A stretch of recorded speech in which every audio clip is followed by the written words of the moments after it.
has the most capital ships remaining under their control wins the battle.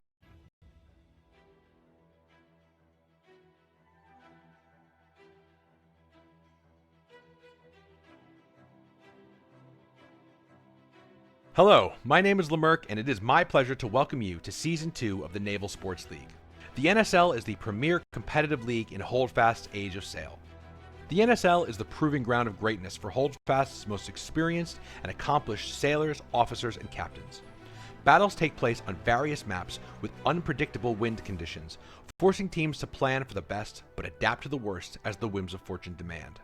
We are especially excited this season for the many new features Holdfast has given us in the new Age of Sail update, adding incredible mechanics like boarding and ship capture and captain commands.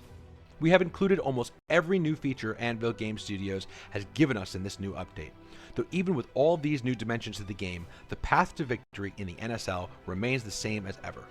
A team wins the match in the NSL by sinking or capturing all the opponent's largest ships, the heavy, powerful 17-gun brigs and the lighter, more maneuverable 8-gun schooners. These are what we call the capital ships of the NSL, and once they are all sunk or stolen, the battle immediately ends.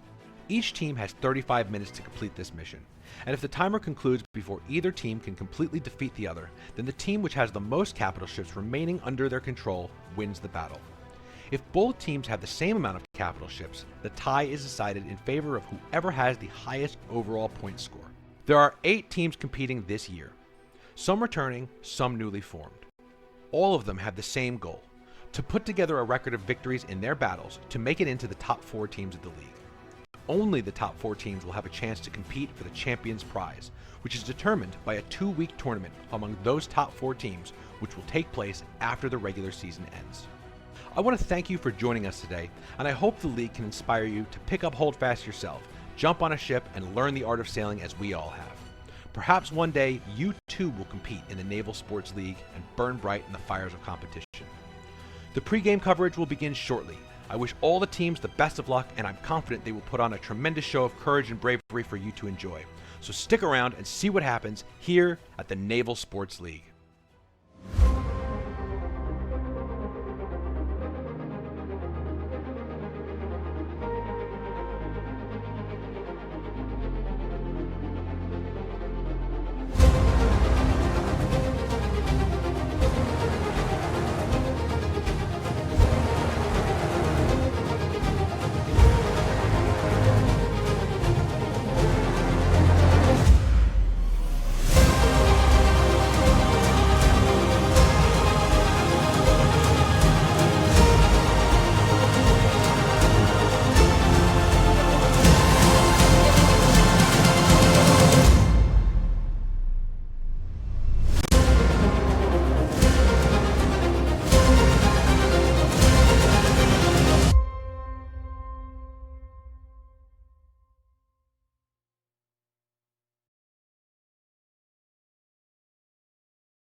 Hello, my name is Lemerck, and welcome to the Naval Sports League Season 2, Week 7, Beavers versus Hydras.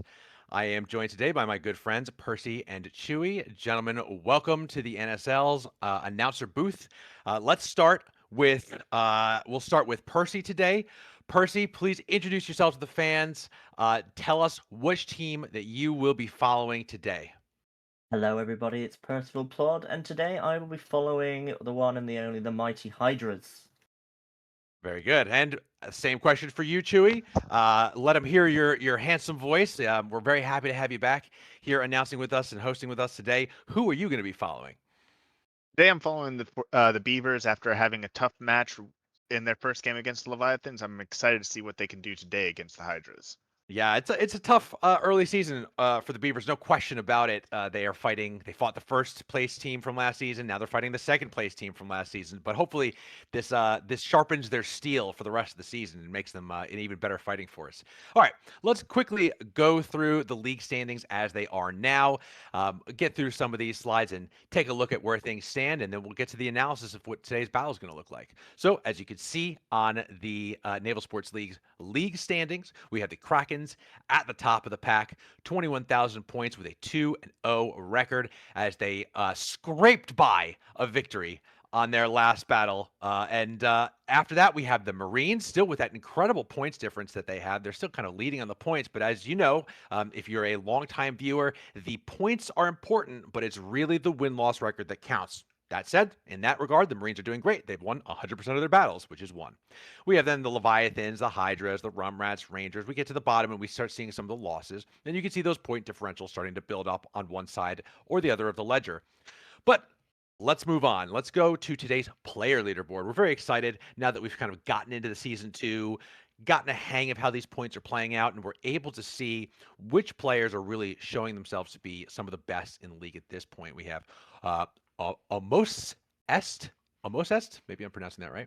Brazen, Genghis Cody, Dan Frank making his first appearance on the Season 2 leaderboard, but certainly not his first appearance on the leaderboard, which he was a frequent member of last season, and Thy Caliban. All of these guys are proving themselves to be above and beyond competitors in the league, and we're very excited to see where they go. If you see their names popping up today, you'll know to keep an eye on them. And of course, we always have our lobby cam checking out one of the teams. I'm not sure which, but there as they run around and kill each other in the waiting lobby. All right, so let's talk about the head-to-head. Just to give you some of the information, we have Gurzesio as the admiral for the Beavers. I'm sure I pronounced that one wrong. And we have Muffin Top Scout for the Hydras. The season record for the Beavers is 0-1, and the Hydras are 1-0. They have not had a matchup yet, but they will today, so we'll have something to put there after this. And the top players to watch on the Beaver side, we have Egan, Nomad, and, well, we don't actually have enough information, so we have a TBD there, but we're going to get more information as the season progresses. On the Hydras, of course, Dan Franklin, Spicy Paper, a legendary figure on the Hydras, and Finney. All right, so this is the part, my friendly co-hosts, where we talk about these teams. So we're going to start with who I would say is the underdog. Maybe I'm wrong. You can tell me I'm wrong, Chewy. But you're repping the Beavers today. So I want you to present the case for the Beavers' victory today. Why do you think they're going to win? So the Beavers had a rough first week, and teams that had a rough first match, like the Sea Otters last match, have bounced back in their second match. I'm excited to see the Beavers, which are our new team to the NSL, bounce back after facing the defending champions Leviathans, and I want to see what they can do against second place Hydras today, because teams after having big losses normally have a much more improved game following up because they have to prove something. I want to see those Beavers come down and chop down the mass of the Hydras here today and tear them apart. I would love to see that today. That is what they are famous for. And though the Beavers are a new team, they are comprised of some veterans of the NSL, the 9PP specifically, and some of their leadership from there. And these guys, they called themselves the Beavers of the Baltic Sea. They were that was like kind of a nickname that they got last season. They called themselves the Beavers that they made into their team name this season. They were famous last season for that boarding action and chaos strategy where they would turn all their ships towards the enemies, get on board, and then just start hacking away with axes and causing chaos and causing demass and ship destruction. We haven't seen that from them yet, but I think maybe today is a time to unveil that strategy. All right, the same question over to Percy. The Hydras. They are a team that might need a little bit of an introduction, maybe because people don't recognize that name, but they are a deep-seated team of veterans in the NSL. Tell us a little bit about them, and tell us a little bit about why you think they're going to win today. Well, I guess they started off, probably people know them last season as the SCP-38. A bit of a bogey team for us in the Krakens, I think a little bit, but also they are just a very exceptional team with a lot of strong players from across the whole of the game.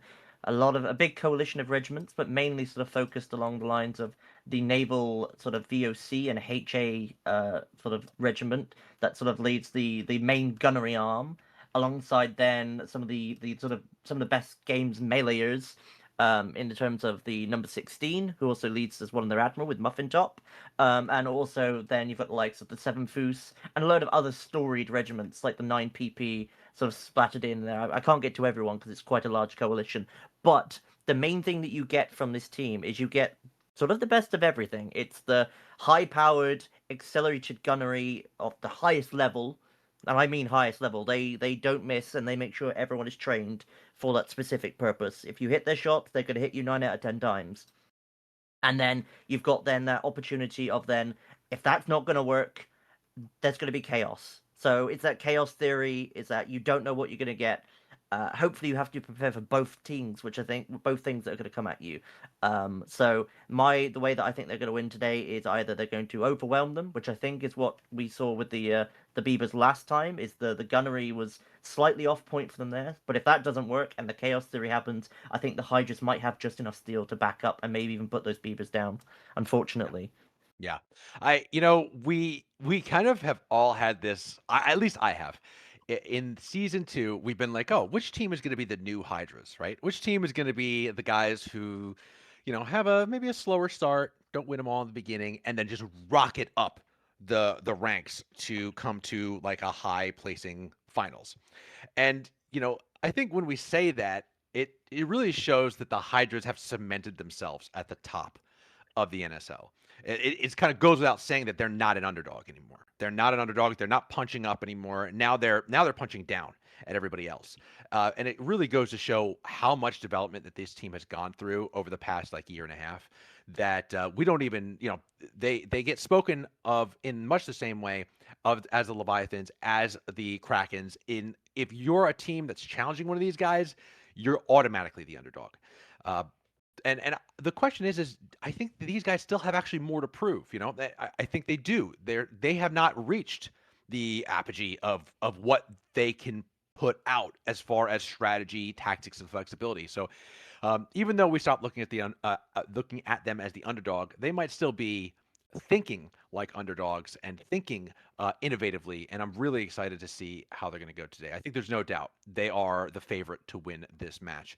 The question is, are the Beavers, like you said, Percy, are the Beavers going to come out and try to do an artillery duel with a team like this? Because it didn't work for the Leviathans. I don't think it would work for the Hydras. They have to come up with something a little innovative here. But let's take a look at what they're working with here. Let's go over to the map. Today we're looking at the Frozen Strait map. The wind is east. This is a very fun and interesting map, guys. I like this map because there's just so much to get in the way. Hmm. And interestingly, you can shape the map, right? You can destroy parts of those. It looks maybe from very high up, it looks like it's all stone or rock formations, but there's actually a lot of ice in there. Percy, tell me a little bit about this map and like what are some of the things that you can do for it or through it? Well, just from looking at it to start here, you are seeing quite a large areas of sort of small choke points that are going to make it very difficult for large ships to come through. That's going to make it able for some teams, where it's going to be the Beavers or the Hydras, be able to try and find places to lock them down and divert people in a place that you want them to go. Center of the map, you can't really get to so much because there's that lovely sort of like joust line in the way. You can get a couple of nice broadsides if one side's going north and one side's going south. But other than that, it makes it quite difficult for these sort of bigger capital ships to try and maneuver. I think the schooners will have a very nice time navigating these areas, blocking off choke points and stuff like that. But apart from that, I think there's going to be a lot of hopefully, I can see probably maybe a lot of people just maybe trying to sit put and hopefully trying to encourage people to come to them and then finding ways to sort of push them around to another area and cause a different sort of story to happen. That say, I do like the look of people going east here. There's a little bit of nice open side here for the Hydras to be able to take up. Sort of from this side here, there's a lot more open water here that might be available Yeah. to them.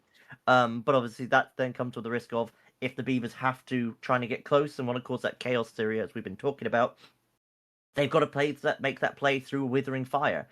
I don't know whether the Hydras are going to let them be able to get away with that. Masts are going to come down, ships are going to stall. We might see early bloods. So that's my thinking. So if the Beavers are wanting to take it to the Hydras probably might play incredibly defensive here. Yeah. And I think it's time then to pass it over to Chewy. You're the Beavers. What do you make of this map and how do you utilize it? Find the big islands and use them to skirt around, negate the gunnery skill of Hydras by using it as cover.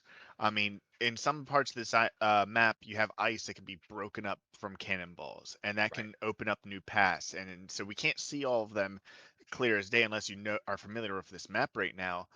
but right down that center, that long line has 3 choke points, and I want to see if they're going to break some of that up, and I want to see if they're going to use their Corvette, because this is a very nice tight turn map. That's where the Corvette thrives. And watch the Corvettes for both sides, especially the Beavers. I want to see what they do with their Corvette today. Yeah, you're 100% right on that. I was just thinking that that the Corvettes are going to have a field day in this map, and it's not. It, by the way, getting through this ice, it could be as simple as just taking a few like musket shots at it, like anything. You could get down and you could hit it with a sword, and you can break it. So there's a lot of ways to get through these islands or these ice flows that are all throughout this map, and creating those openings might be the opportunity one or the other team needs. So I think you're so right about that. And absolutely watch those Corvettes because this is a map where they flourish. Any of these smaller, more maneuverable ships. And conversely, then I think, Chewy, that means that you also kind of have to watch out for the 17 guns and them getting stuck or put in a bad position or running aground. Some of these ice flows are just floating out in the middle of the water, and they're actually kind of hard to see. And I see experienced captains, I don't, myself included, unfortunately, hitting them sometimes and getting stuck. And then my crew has to bail me out. So it is something that happens. Now, avoiding the Hydras, to like using the islands for cover. It Do you think the Hydras, like Chewy, I know you're repping the Beavers, but do you think the Hydras are going to fall for it, or do you think they're just going to wait? The experience of the Hydras is well known. I've admiraled against them once back a couple years ago now, and I don't think they'll fall for it, but that's what I think the Beavers have to still try. Yeah. There's a reason why when you're talking about the top 2 or 3 teams in the league, Leviathans, Krakens, Hydras, it's just those 3 names are constantly heard, and it's because Hydras are that good. Yeah. They've been getting better and better over the past 2 years, from the XNL to the preseason of the NSL, and season 1 of the NSL as well. So they've just improved over and over and over, and there's still room to improve, which is the scary part when you're talking about the Hydras. Yeah. All right. So Percy, now we're talking, how do the Beavers trick the Hydras into this and that? The Hydras, where do you think you talked about going east earlier. Do you think that that's where they're going to go, kind of into that open eastern side of the map?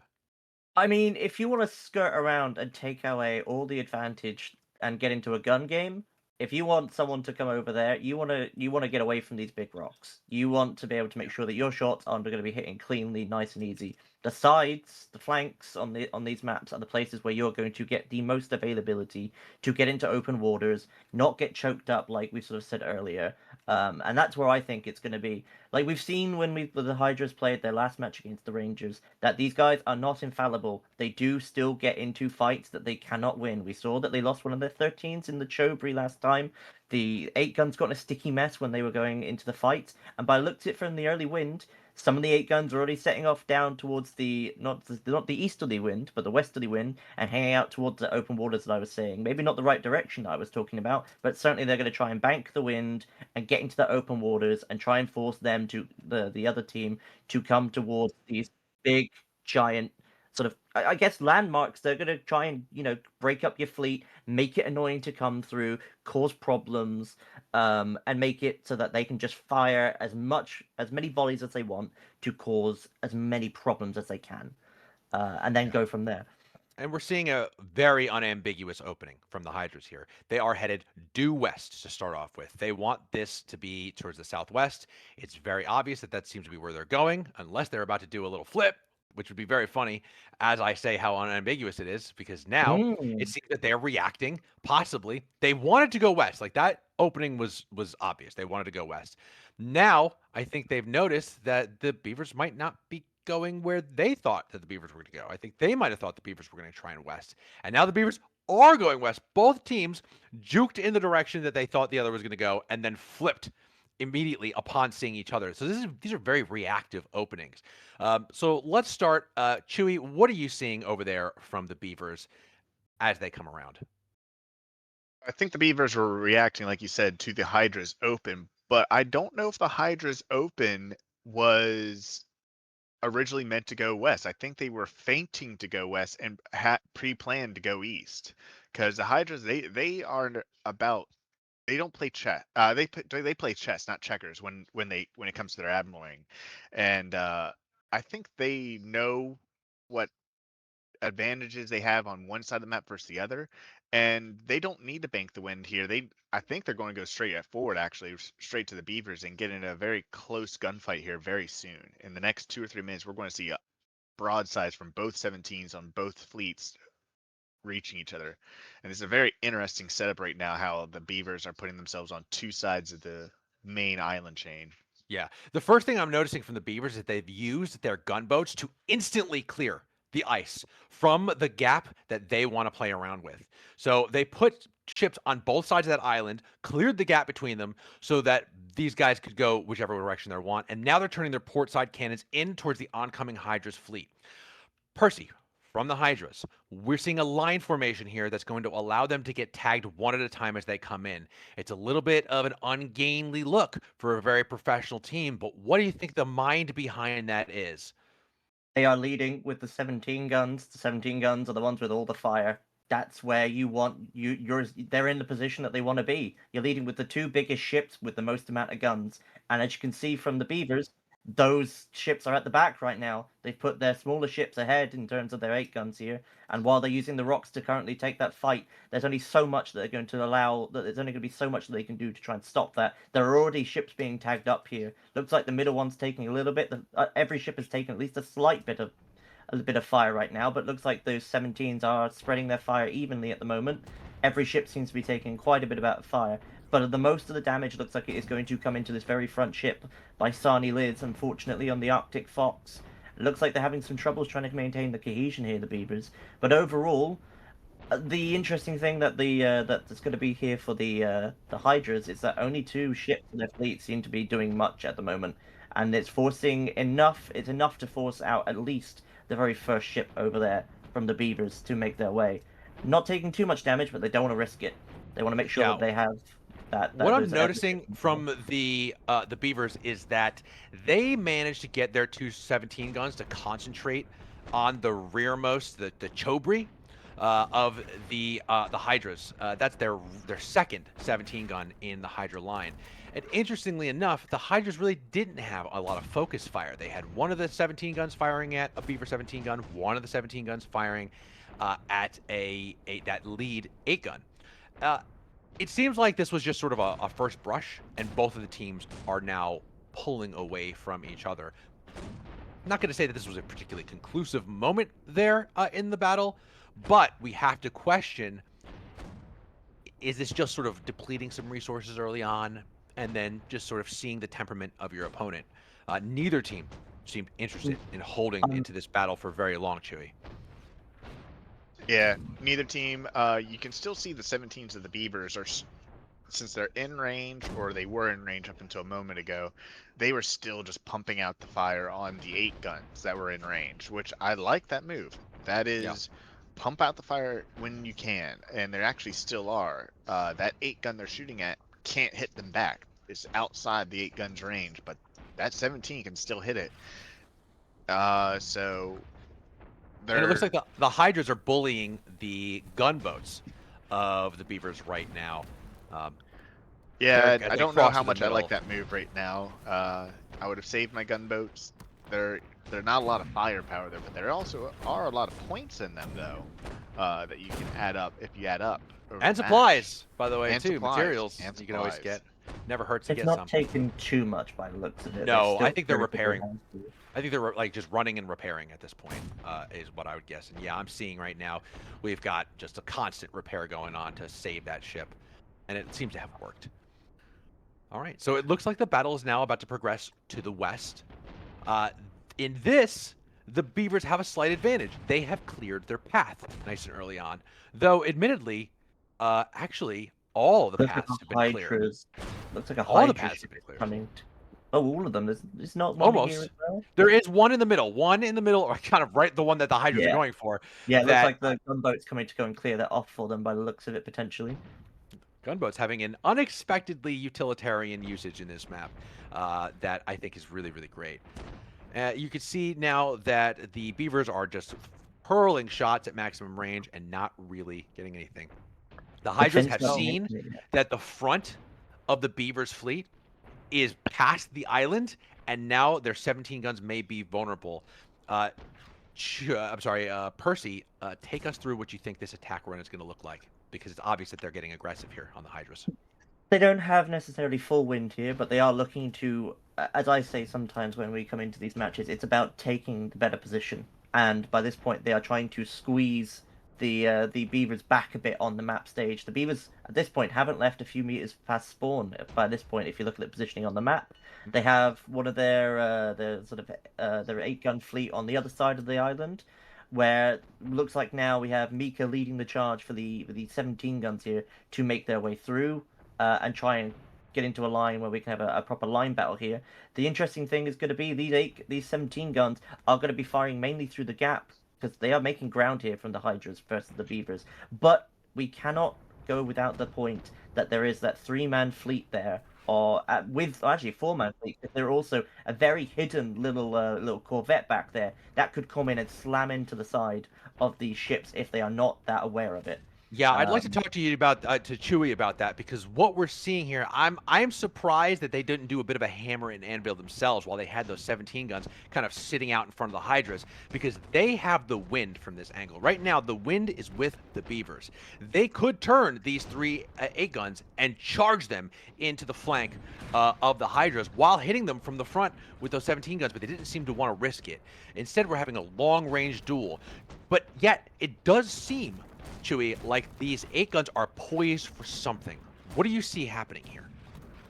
I think they're going to let the 17s get a little farther before they set sail with their 8 guns, and their 8 guns are going to go charging in with wet the sails and all. And actually, they're starting to set sail right now. They're going to hit the hammer and anvil like we've all thought someone was going to do.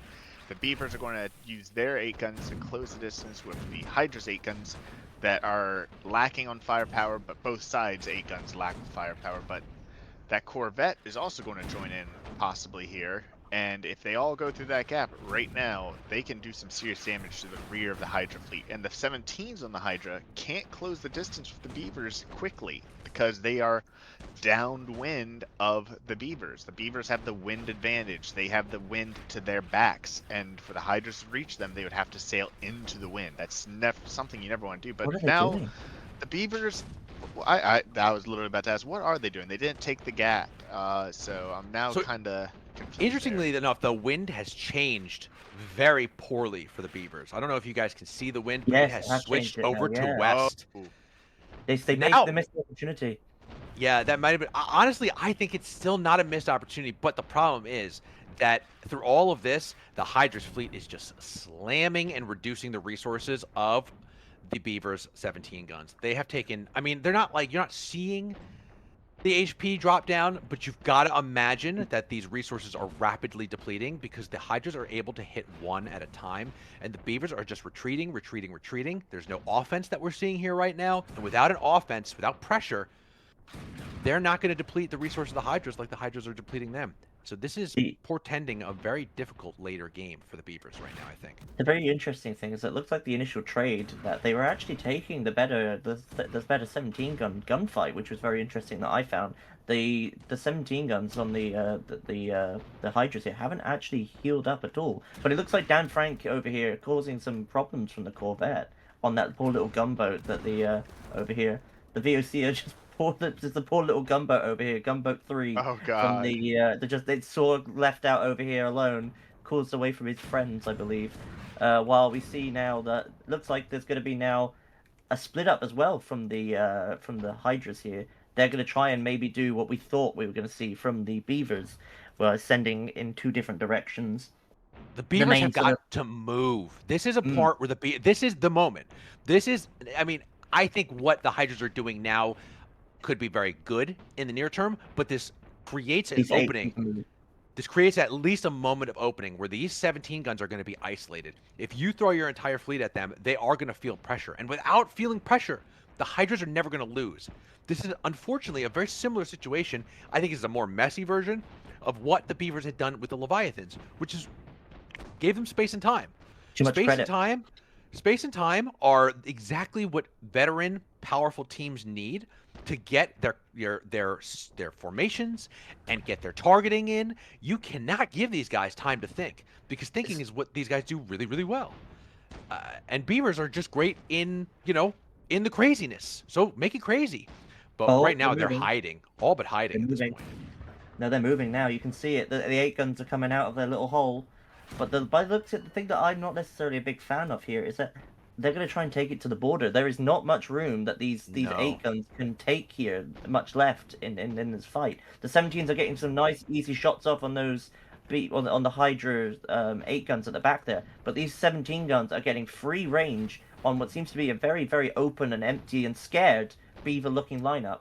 I mean, it's coming up against the Flying Finn and the Chobri here, and the Dutchman hiding in behind. I don't know whether the enemy has seen that yet, the Beavers there, but if they don't notice that, and that's managed to just made and hide its way behind here, this is essentially the third 17 gun in that lineup, and they are sending in, what, 2 or 3 Beaver ships here that could either cause chaos or disaster for this team here, because there's not much room for them to go. They're just going to take withering amounts of fire, and there's nothing to back it up yet.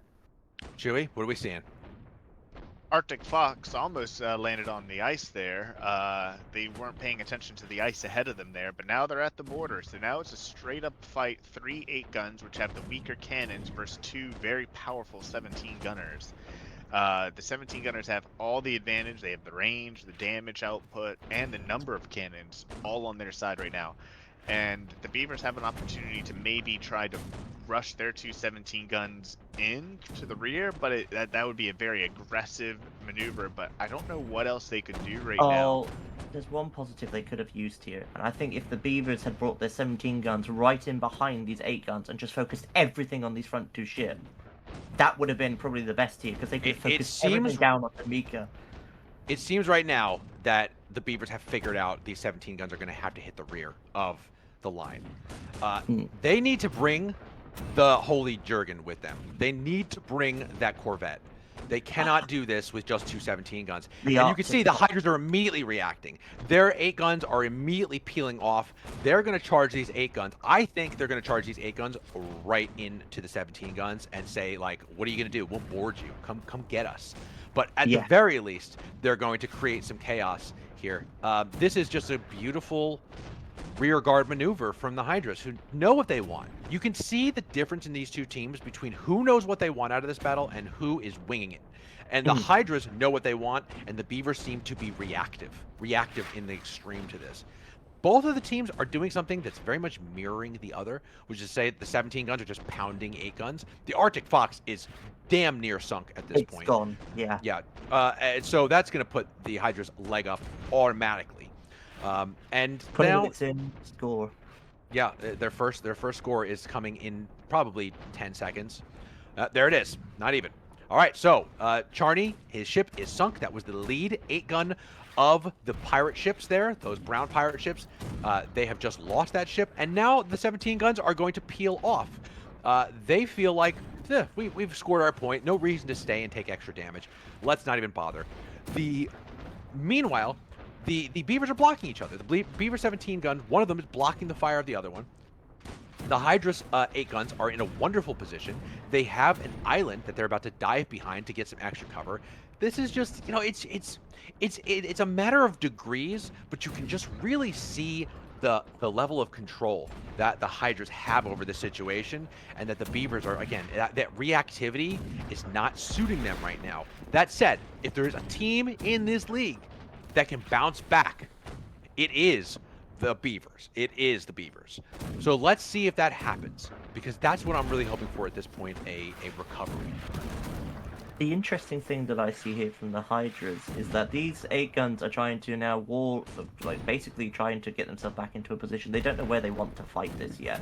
It doesn't look like there's necessarily a plan, or if they're just trying to reconstitute their fleet here and go and kill off what's left. Because those 17 guns are going to take a lot more time to turn and maneuver. And it looks like these guys are just going to... Well, I mean, look, the Hydra 17... No, it's about the Corvette. They want the Corvette. What they want is that Corvette. And then they can go and kill off these 8 guns whenever they want. They want the 8 guns, I think. They've split all of the fleet. The Corvette, yeah, they can get the Corvette, sure. The 17s are not going to be the target till the end. Pick off every other ship by the looks of it, because the other two of them are literally stuck between everything they want to do. Those 8 guns are completely pinned in place. The 17 guns and the Corvette is over there, but the Corvette's health is much lower than everyone thinks. Enough fire from 2 ships, those 17s aren't going to cover it, because they have to turn on the spot or try and reverse back, and that is not going to work here. They now have free reign to kill any of the Beavers' 8 guns over here, who basically just sat against the wall and said, I'm done, I can't do anything here. Yeah. It's that motion of these 8 guns cutting through the center of the Beavers line, it really goes to show what these 8 guns can really do as a battle shaping group.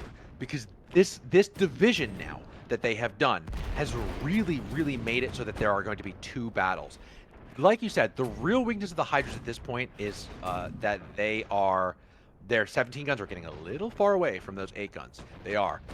But it's intentional. They're obviously choosing the 17 guns to just fire at what's the Aquaholic, which is that lone 8 gun that is just, getting slammed by the 17 guns. I think the Hydras need to bring those 17 guns in a lot faster. This could get messy, like the Beavers like. That's a danger. Chewy, what's your analysis here? I mean, I understand what the Hydra's 2 17 guns are doing. They were trying to take out that 1 8 gun and then link up with the rest of their fleet, but that 8 gun is running toward their fleet anyways. So the 17s are going to come and swoop in. The Beavers 17s are disorganized and blocking shots of each other consistently over the past 5 minutes for most of the time. Right now they're not, but they have been. Yeah. So I think the Hydras are now just taking their time and executing their plan to maximize the firepower advantage that they have right now, because the Corvette of the Beavers is out of position. The guns of the 17s are barely reaching the Corvette of the Hydras, and then nothing else of Hydras is in range of those 2 17 guns of Beavers. And I mean, Hydras are just going to wipe the floor here of all those schooners of the Beavers here very fast, and then it's just going to be. We've already. I'm sorry to interrupt. Yeah. We've already lost the 2nd Beavers 8 gun. Yeah. The 3rd Beavers 8 gun is now being boarded by the Sinkable. The Aquaholic is being boarded by the Sinkable as it's being shot in the rear by the Erebus, and the Flying Dutchman are going to be hitting it from the rear any moment now. And now it's just it's kind of the 17 guns, So the Beavers have been completely stripped of their 8 guns at this point, with relatively little effort and extraordinarily little loss by the Hydras. I'm sorry to interrupt, but it's just, this is textbook Hydras just strategy here. So please continue going. What are you seeing here? Is there any victory condition at this point for the Beavers? Not to be wiped. I'm really sad to see this today, because I was really liking a bounce back battle, but they had the hardest schedule to start this season. They had the 4-time defending champs Leviathans. They had the runner-ups of last year Hydras. I mean, this is that you couldn't ask for a real harder first 2 games for your team. So the Beavers don't look back at this as a learning experience. You want to get those rough matches out, learn the format, and then when you have your future battles coming up, that's where you can start proving yourself from the experience that you've earned from these first 2 battles. That's what the Beavers need to take away from today. Survive and apply this to the future. The lessons that you've learned today. Don't split your fleet too wide where it can't support each other. Having your 2 17 guns try to chase some 8 guns in thick of islands where they can easily just outturn you, that's another lesson that the Beavers can learn. I mean, there's just so many lessons here. Gunboat violation on the Beavers right now. Yeah, I see. There are 3 Beavers gunboats. Is it 4? Flying. There are 3 of them flying out from the. So one of them's got to stop. The very interesting. They're going to get points deductions. The very interesting thing that I've seen here as well is that the nuisance here from the what's it called, the Hydras. Their gunner Axolotl here has got top score literally right now. They have 11 kills right now. People have been saying, even myself, are saying gunboats they're not necessarily doing too much at the moment. I can look at the score here, beg to differ right now. We've got also there from 77th, you'll be happy with this, Chewy. Schlong, the Yeah. Lance Corporal, he's got 2 kills with 1400 score here. Then you've got the likes of the VOC on the flagship there, the Flying Fin, closely followed by the VOC there from the from our lovely Corvette on the Hydras over here. It's looking like it's going. It's, you know, the only thing that the Beavers have left are the fact that they still have the 3 most dangerous ships in the fleet. If they They can sure get do. some, if they can find one weakness or one ship like the Chobri or the Flying Fin, because I believe for those ships probably are out of mats right now, or if not, they're just, you know, they have the opportunity to maybe, if they can, win those firefights without being So interrupted.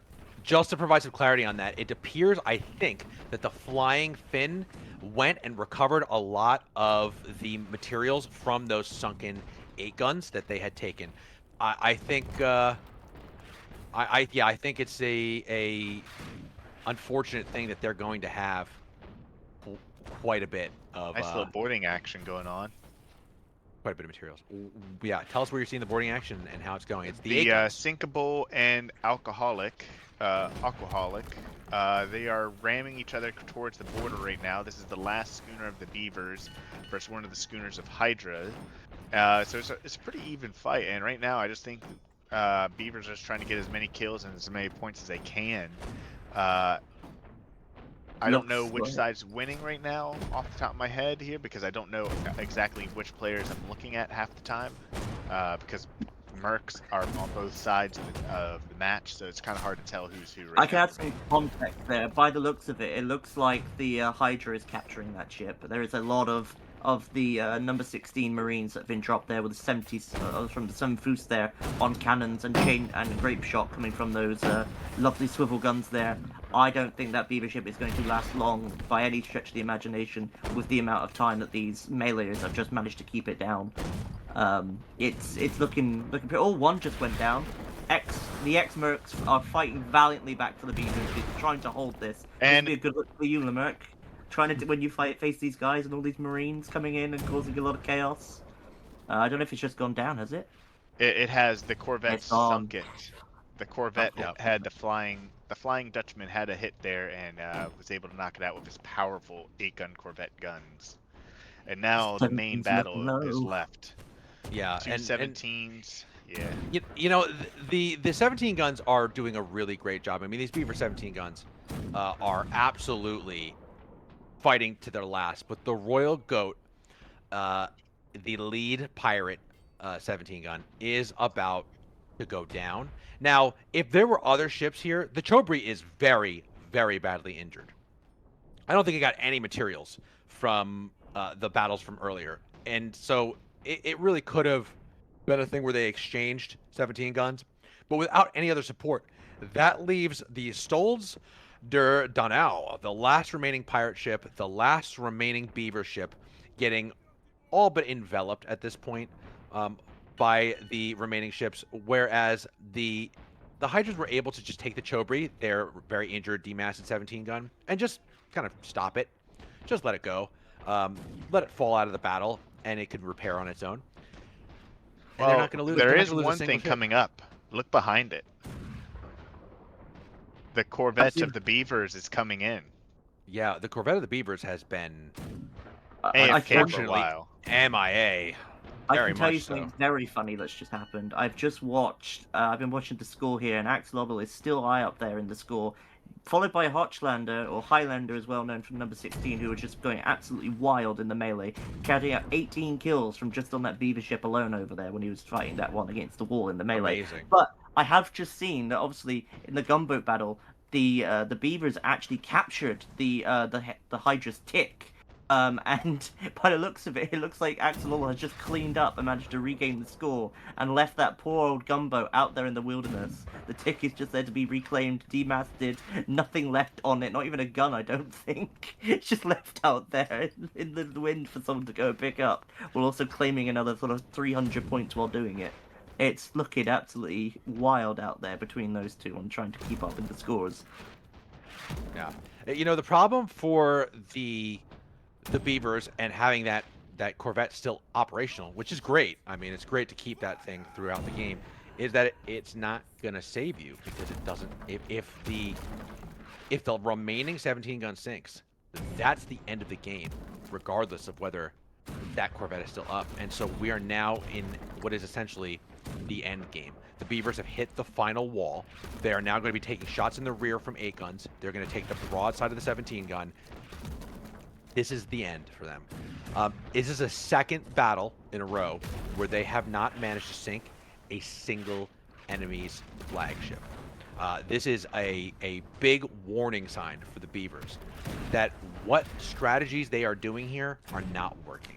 Now, of course, like you said, both of you, I think, at this point have said, That's these it. are two of the strongest teams that you can fight. I mean, these are, right now, at least by last season's rankings, these are the two strongest teams you can fight. So that's all well and good. But that is that. We have seen a convincing, incredibly strong, but not just strong in gunnery, but strong in maneuvering Hydra's victory. We were thinking that maybe they would show again that they like to send ships in and get messy with the boarding actions. They didn't seem interested in that today. Instead, they seemed like they wanted to use their ships to shape the battlefield and pressure the Beavers in weak spots. So that is a really, really interesting development in the way that their team works and their ships deploy. Let's start with Chewy. What is your takeaway from this battle for both teams? Well, I think I've already talked well about what the Beavers will need to take away from today. Positioning, know the strengths and weaknesses of all vessels here. I did spend like 2 or 3 minutes there about 10 minutes ago talking about what the Beavers can take away from today's match. But the Hydras, I think they are building that morale, which is very important for teams, especially early on in the season.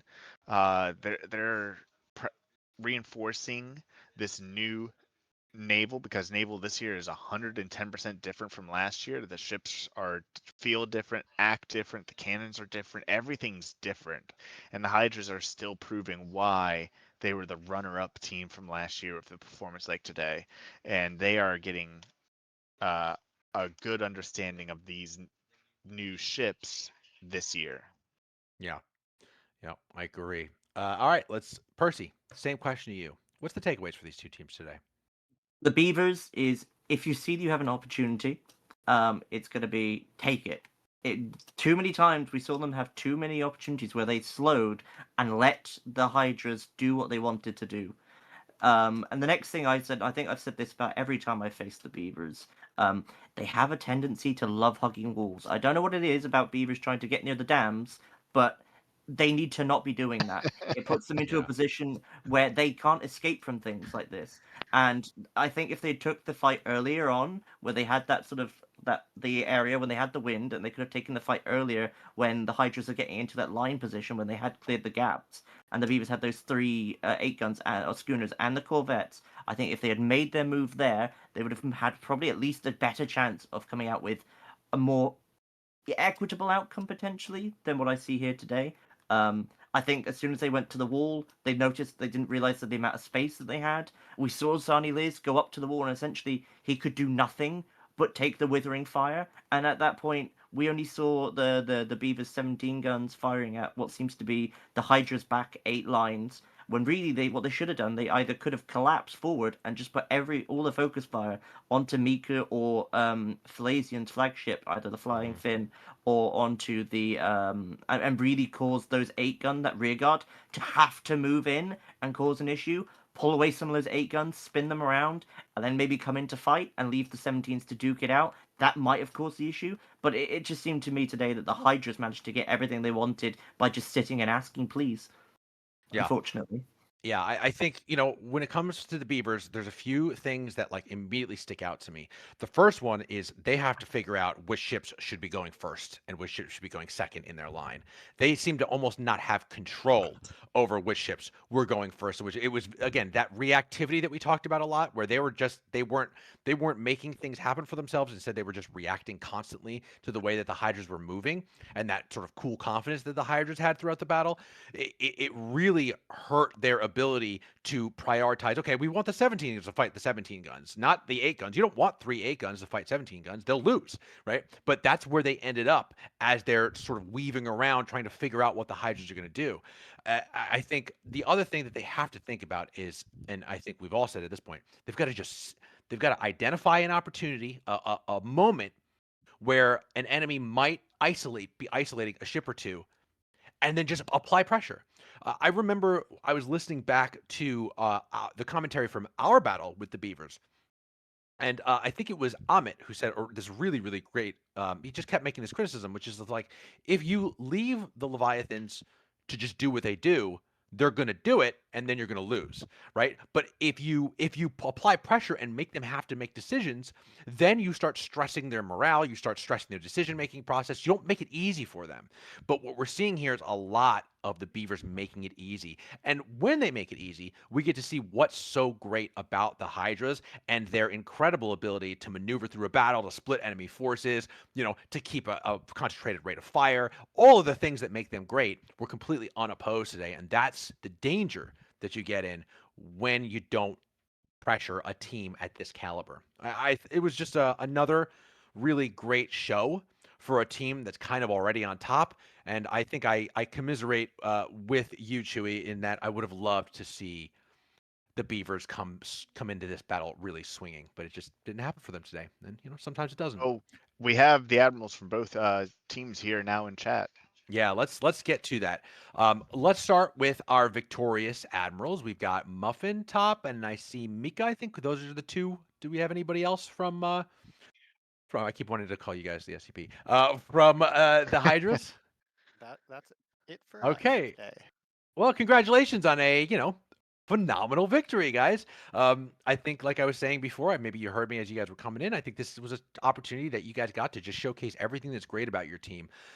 So let me start with my usual question. Was this the plan? What was the plan? And tell me how things kind of played out for you throughout the battle. Partial plan, partially the plan. Not exactly what we wanted to do. Our main, I guess the main focus of our plan was 17s would be leading the way, followed closely by our gunboat and corvette for support. I wanted Mika here to basically dictate the fight, to get to within range, his range, and start engaging the enemy, whatever they may be. And then that would allow my 8 guns to do eventually what they were able to do today, is start pushing at the enemy rear and look for an opening that we could exploit. Great. All right. Well, I will pass on to one of my co-hosts for their question. Let's start with Percy.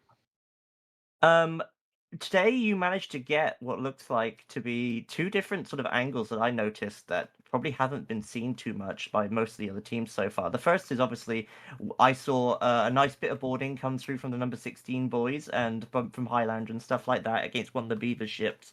And then also we saw from in regards to some of the 80s, I think from the rest of the HA folks, the gunboats. Is this something that you guys are looking to be sort of? I know you guys have got it in your locker, but is it something that you guys are going to be looking to be pursuing more throughout the season in terms of these more unorthodox strategies that we have been able to seize from the new meta to come through in regards to sort of boarding and causing a lot more havoc on ships and allowing your gunboats to be necessarily a bit more free reign than more people would like to think they are? Yeah, that's overall. We are not going to back down from boarding. We are going to push for those engagements if they show up, if they appear, because we know, whether it be on an NA or an EU server, that our guys can, if not, maybe take the ship, they can hold their own enough to where other ships can then exploit the boarding. And then, yeah, for the gunboats, yeah, giving them a little bit of freedom, mainly engaging targets where they could. Ideally, I wanted them to go in with the corvette to provide kind of protection for it. But then it kind of turned into yeah, you guys are over there, engage what you can, and then we'll bring ships over to help you as needed. Very good. Well, thank you.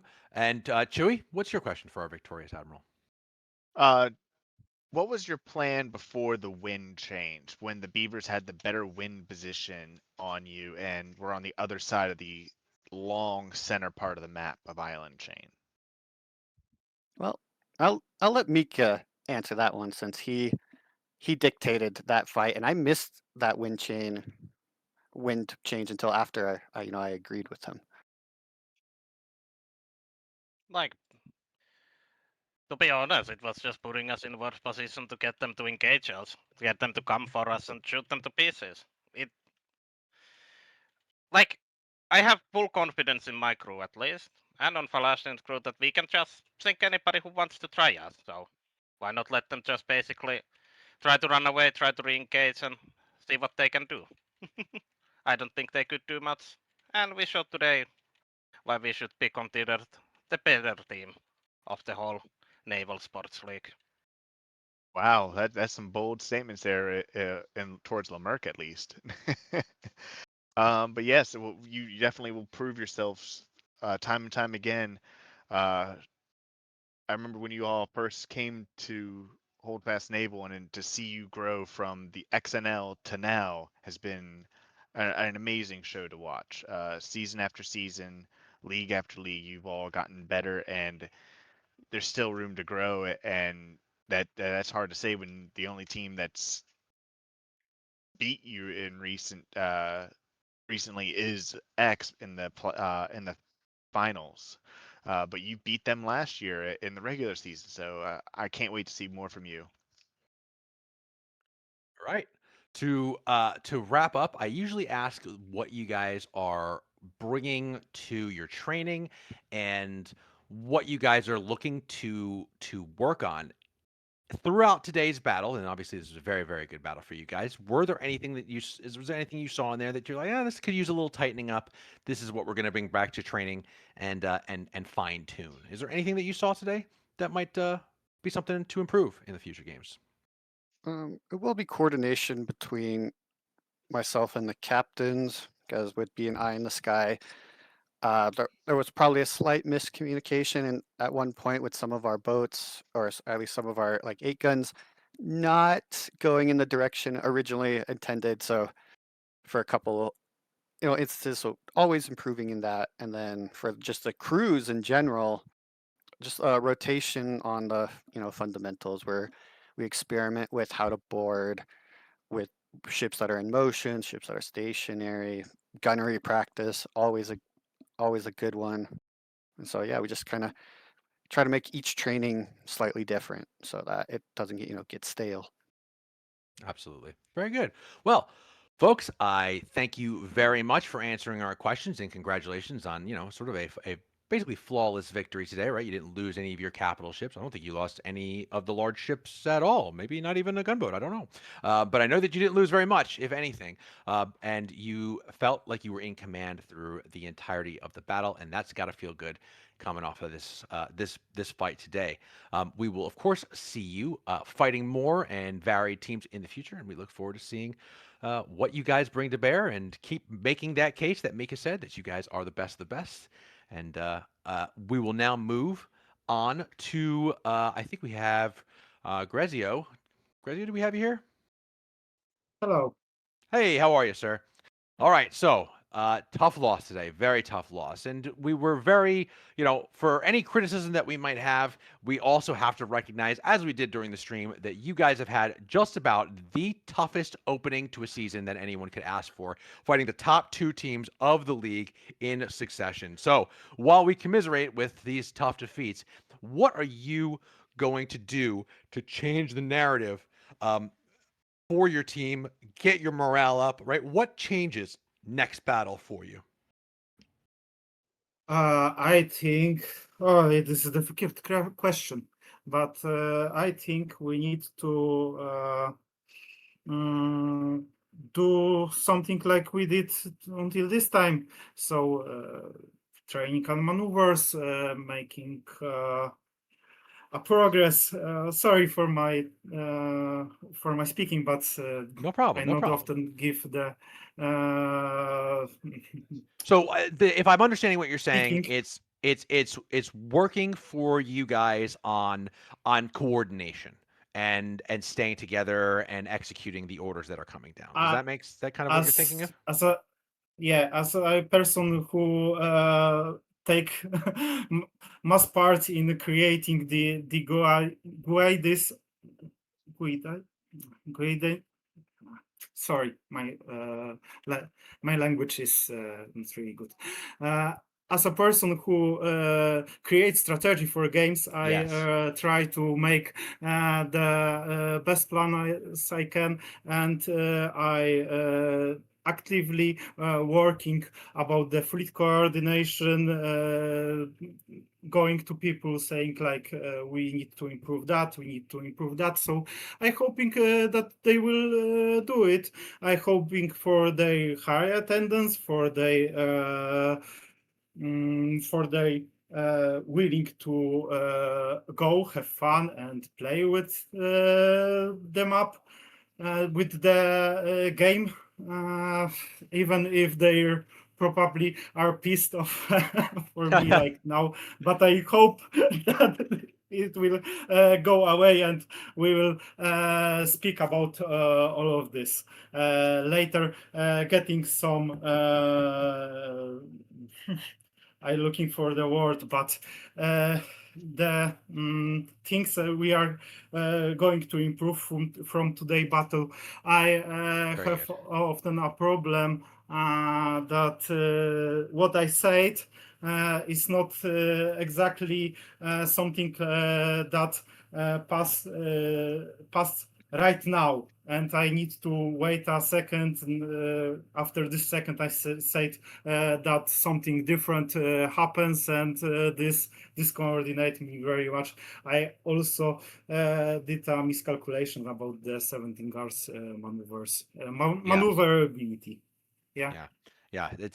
And we're all sort of getting used to this new world, right? Everything's changed. And all the things that used to work don't work anymore. And a bunch of things that, used to not work now suddenly do work. So, um, you know, I don't, I usually only ask one question, but my other question is this.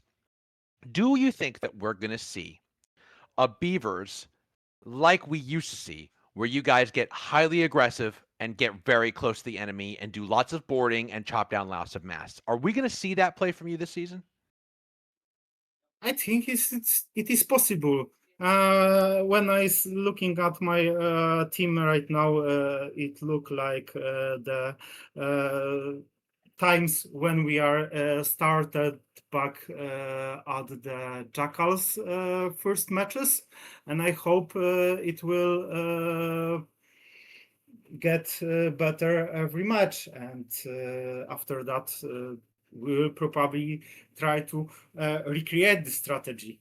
At this moment, it is hard to do, but yeah, we will try. I also get at the end of the match, speaking from the Charlie, you were too passive. We need to improve that. Maybe Yeah. we'll take it in Okay, consideration. great. That's great. All right. I'm going to ask for my other two co-hosts to keep their questions nice and quick, because we do have to wrap up very soon. But Percy, let's pass it over to you if you have a question.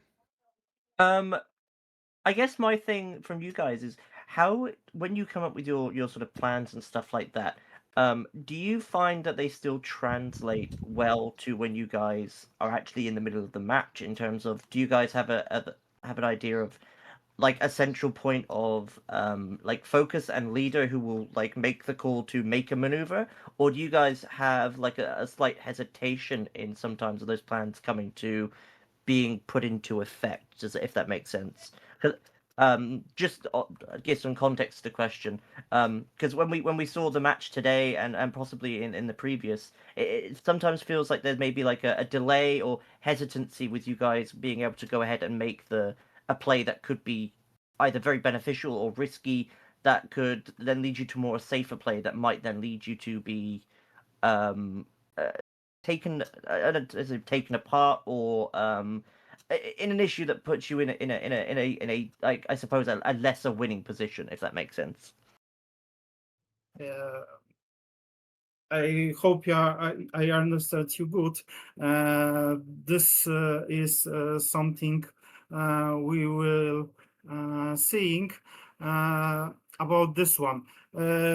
after the first hour battle in the season, we saw that there was a few moments that we can safely withdraw and regroup ourselves to get a better position and maybe take advantage of the match. So I try to put this consideration into the work and withdraw when we had the occasion when we are not losing, but we are come to, and I think that this probably leads toward it.